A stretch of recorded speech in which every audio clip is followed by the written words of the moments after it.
Welcome to the podcast of CNN's late edition for Sunday, June 24th. I'm Wolf Blitzer. Today, a conversation with the number 2 U.S. commander in Iraq, Lieutenant General Raymond Odierno. You won't want to miss it.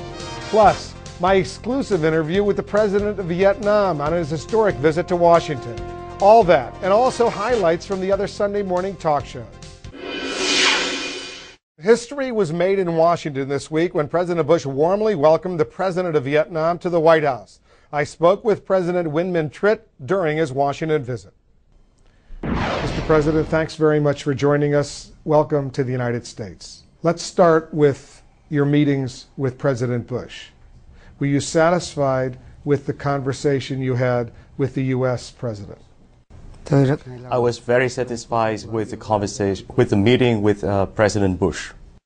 We have exchanged views on many issues that are very useful to both sides and in the spirit of mutual understanding. What's the most important part of the relationship between your country and the United States right now?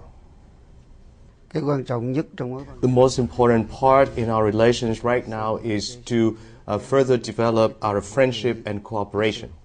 There seems to be, though, one impediment, one major problem, and that's the U.S. charge that you are abusing human rights of your own people in Vietnam. President Bush said he raised that issue with you today.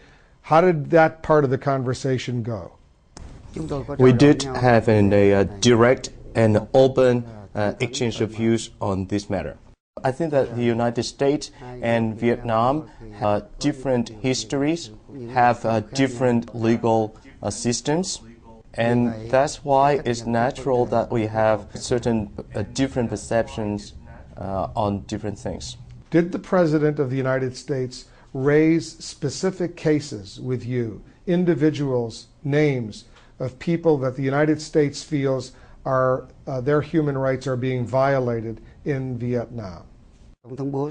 We have agreed that this is a matter that we would exchange views between us, not to divulge to the outside. Because I asked that specific question because the President at a June 5th conference on democracy and security conference that he had in Prague, he did mention one specific name, Father Nguyen Van Ly of Vietnam, someone that he said he included within a group of others around the world whose human rights were being violated. Reverend Nguyen Van Ly was brought to court because of his violations of the law. It's not a matter of religion.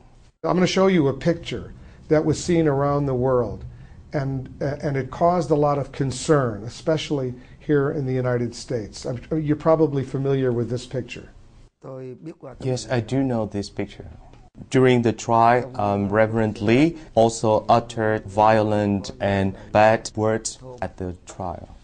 That's why you have seen on the picture what happened. I can assure you that cover somebody's mouth like that is not good.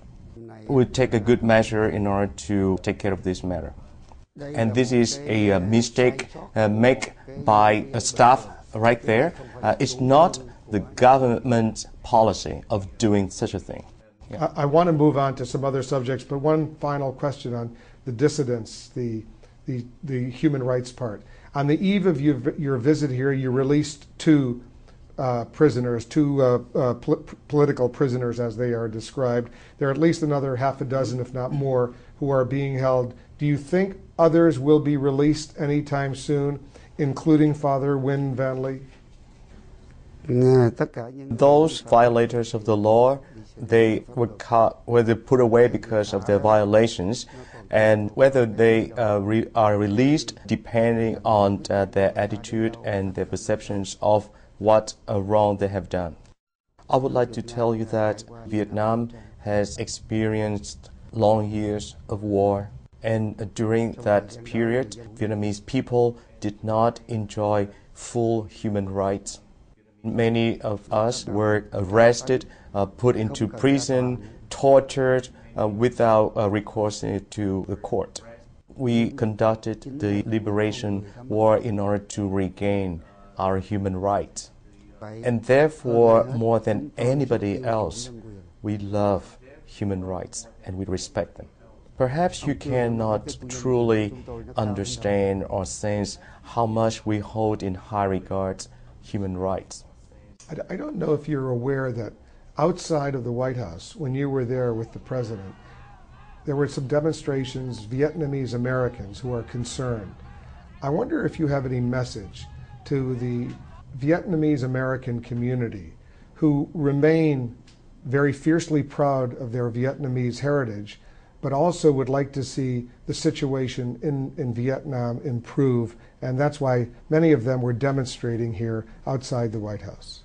My message is that the Vietnamese living abroad in general and in the United States in particular is part and parcel of the Vietnamese nation. The blood they have is the blood of the Vietnamese. The flesh they have is the flesh of the Vietnamese. The government of Vietnam want to see them succeed in the United States. And we also would like to see them to serve as a bridge between the United States and Vietnam. As far as our differences in views and opinion, we should exchange dialogues in order to solve those differences. We invite them to come back to visit Vietnam in order to see with their own eyes of our changes, of our improvements.